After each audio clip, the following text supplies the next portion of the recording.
이번 시간에는 사용자 입력 폼에 대해서 살펴보도록 하겠습니다. 자, 사용자 입력 폼은 우리가 사용자한테서 입력을 받을 수 있는 그런 좋은 형태 중에 하나가 되겠습니다.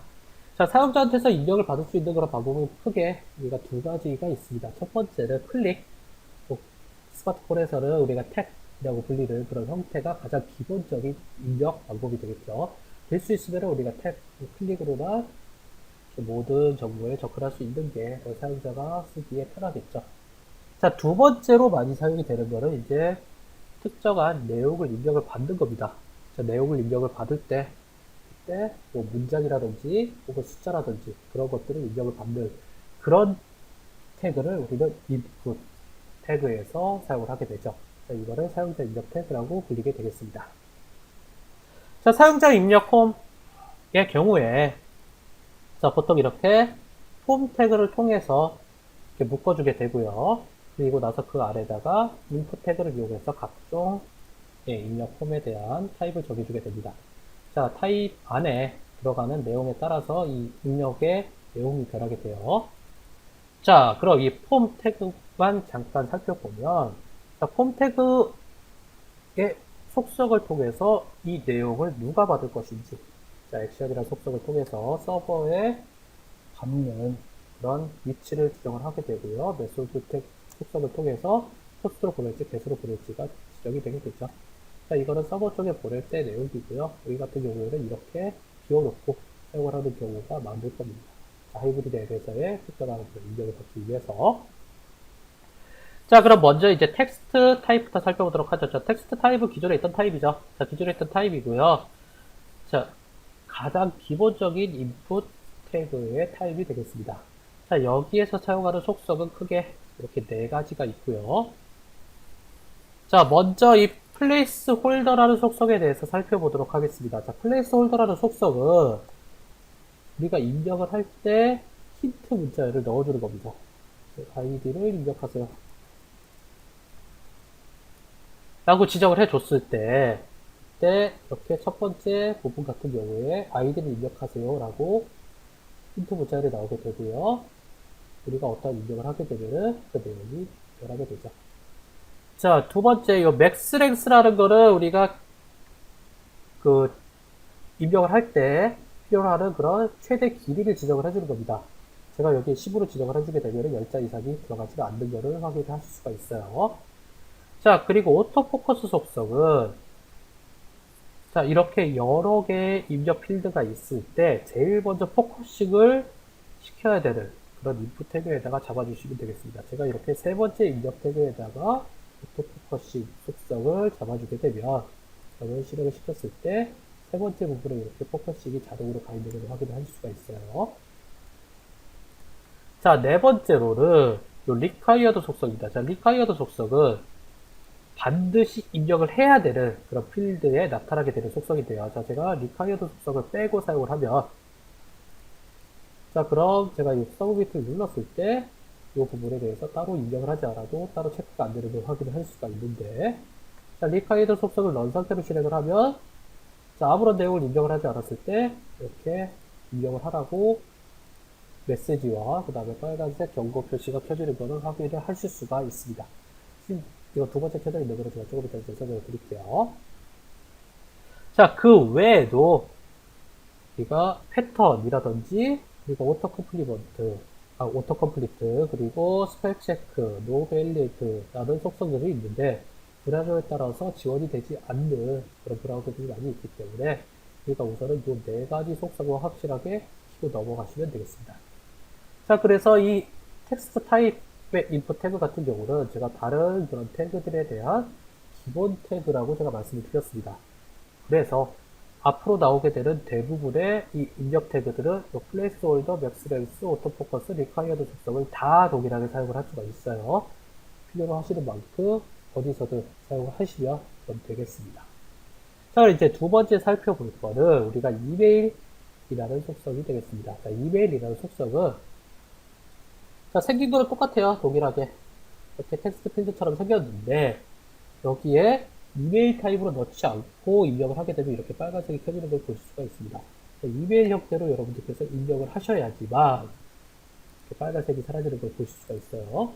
즉 자동으로 이메일을 입력받을 수 있는 형태로 체크를 해줍니다. 자, 그럼 이거를 한번 폰에서 실행한 모습을 잠깐 살펴보도록 할게요. 자, 폰에서 실행했을 때 어떠한 차이점이 있느냐. 자, 폰계 프로젝트 설치를 하시고요. 그리고 나셔서 딱딱딱 폴더 밑에 어떠한 내용이든 간에 다 지우시고 나셔서 우리가 새로 작성한 것만 넣어주시면 된다라고 바로 이렇게 실행 방법에 대해서 나와 있습니다. 자, 이렇게 지금 우리는 인덱스 HTML 밖에 없으니까 인덱스 HTML만 여기다 넣어주시고요. 뭐 나중 같은 경우에는 이렇게 CSS 파일도 들어가고 그 다음 뭐 이미지 폴더도 들어가고 하겠죠. 전부 다 그냥 복사해서 넣으시면 돼요. 지금 드래그해서 제가 끌어다가 넣었습니다. 자, 그렇게 하고 나신 다음에 소스 폴더 밑에 있는 어쩌고점 자바 파일을 여시고 그 다음에 실행을 시키시면은 그러면은 실행되는 모습을 확인을 하실 수가 있습니다. 자, 첫 번째 거와 두 번째 거만 지금 살펴볼게요. 자, 첫 번째 거 같은 경우에 지금 키보드가 이렇게 나타나요. 지금 텍스트 입력하기 편하도록. 두 번째는 이메일 입력이죠. 자, 키보드가 좀 변합니다. 이메일 입력하기 쉽도록 변합니다. 자, 세 번째는 지금 아직 살펴보진 않았습니다만 전화번호 입력 필드예요. 전화번호 입력하기 편하도록 변합니다. 자, 이 부분이 바로 우리가 이런 형태로 사용해야 되는 그런 가장 큰 이유 중에 하나가 되겠습니다. 자, 두 가지 이유가 있는데 하나는 아까 살펴봤듯이 이렇게 자동으로 검증을 해줘요. 얘네가 맞는 형태인지 아닌지를 자동으로 검증을 해줍니다. 자, 두 번째는 모바일 장치에서 키보드가 이 형태를 입력하기 편하도록 나타나게 됩니다. 자, 이 두 가지 이유가 가장 대표적이고요. 이것 때문이더라도 이렇게 타입을 잘 맞춰서 사용을 해 주셔야 됩니다. 자, 이메일 타입 같은 경우도 제가 텍스트 타입과 제가 베이스는 텍스트 타입이라고 제가 말씀드렸죠. 그렇기 때문에 플레이스홀더, 엑스레스, 오토포커스, 리카이어드 속성 다 사용하실 수 있습니다. 자, 세 번째는 우리가 텔 타입이 되겠고요. 전화번호 입력하기 쉬운 그런 형태의 타입이 되겠습니다. 보시면 우리가 전화번호 입력하기 편하도록 이렇게 자판이 나타나게 되죠. 자, 이 전화번호 타입도 당연히 플레이스홀더, 백스레스, 오토포커스, 리카이어드 속성 다 사용할 수 있고요. 자, 네 번째로는 이제 URL, 우리가 웹사이트 주소를 입력하기 편하도록 되어 있는 타입이 되겠습니다. 자, 네 번째 타입의 키보드는 이런 형태로 좀 나타나게 되는 걸 볼 수가 있죠. 자, 이 키보드도 여러분들이 사용하시는 그런 기기에 따라서 다 달라요. 기기에 따라서는 이 부분에 뭐 http라든지 닷컴이라든지 그런 것들을 입력하기 편하도록 키보드에 배치가 돼서 나타나는 경우들도 있습니다. 즉 URL을 입력하기 편하도록 바뀐 거지 모든 기기에서 동일한 형태의 키보드가 보여지는 것은 아닙니다. 단지 전화번호든 이메일이든 텍스트든 우리가 그 형태를 가장 입력하기 편한 형태로 그러니까 키보드가 배치가 된다라는 그 점을 기억을 하시면 되겠습니다. 자, 네 번째로는 이제 검색, 우리가 서치, 검색 필드 만들 때 사용하시게 되겠고요. 이 경우에는 최근 검색어 기능도 자동으로 지원이 되게 됩니다. 자, 다섯 번째 살펴볼 거는 이제 칼라, 색상 입력 부분인데요. 자, 이 색상 입력 부분 같은 경우가 가장 좀 차이가 있는 부분이에요. 지금 아직 폰에서도 이렇게 제대로 지원이 안 되고 있는 걸 지금 확인을 하실 수가 있는데요. 이렇게 그냥 텍스트 필드로 표시가 될 때는 이렇게 색상 코드를 여러분들께서 직접 입력을 하시는 방법밖에는 없습니다.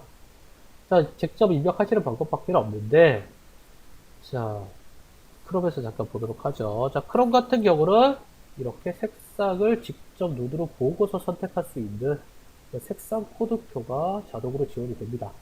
그럼 나중에는 이런 모바일 장치라든지 혹은 다른 브라우저에서도 이렇게 눈으로 보고서 고를 수 있도록 지원이 되게 될 것입니다. 자, 이렇게 보이지만 실제 내용은 색상 코드가 입력이 돼서 그 내용을 받게 돼요. 우리가 나중에 이제 jQuery 이용을 해서 이 필드값 읽어올 때 그때 색상 코드로 읽어져서 오게 될 것입니다. 자, 이렇게 해서 우리가 텍스트 기반의 그런 사용자 입력 필드에 대해서 쭉 살펴봤습니다. 자, 지금 요 칼라 같은 경우도 제가 말씀드렸다시피 색상 표시, 우리가 브라우저에서 지원되는 모습은 달라도 실제 내용은 이렇게 텍스트 텍스트 입력 필드 아래 텍스트를 입력받은 것과 동일한 형태가 된다라고 제가 말씀을 드렸습니다. 그래서 그 부분까지 추가적으로 기억을 하시면 되겠고요. 자, 이제 이 다음 시간에 추가적으로 살펴보게 될 숫자 입력 관련된 그 인포 태그들도 당연히 텍스트 태그 기반입니다. 그래서 플레이스홀더, 맥스랭스, 오토포커스, 리콰이어 다 사용할 수 있고요. 추가적으로 숫자에 관련된 추가 입력 기능이 붙게 됩니다. 그래서 그 부분들 다음 시간에 추가적으로 살펴보도록 하겠습니다.